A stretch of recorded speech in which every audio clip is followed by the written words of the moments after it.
With the signature of Governor Gretchen Whitmer, Michigan is now the 21st state in the nation to implement so-called red flag laws, which are aimed at curbing high rates of suicide and domestic violence as a result of guns.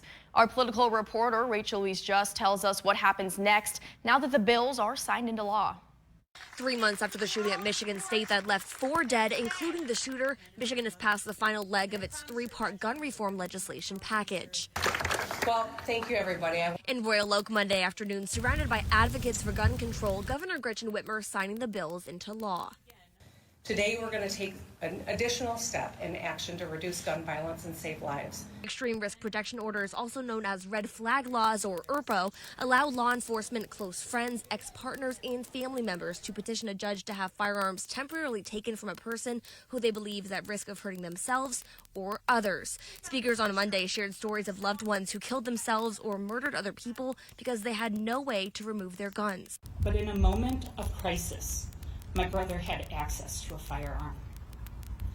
He used that firearm to end his life. On the day that I was meant to start graduate school, I was giving the eulogy at my brother's funeral at the church we grew up in. The laws in Michigan echo those already in place in states like Indiana and Florida.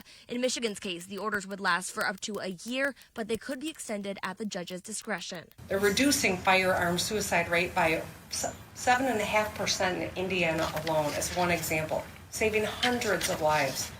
So we must act because week after week in America, we see grim, familiar headlines.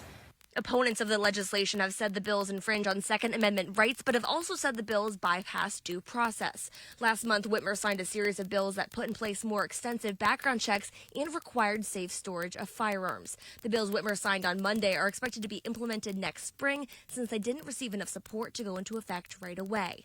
In Royal Oak, Rachel Louise Just.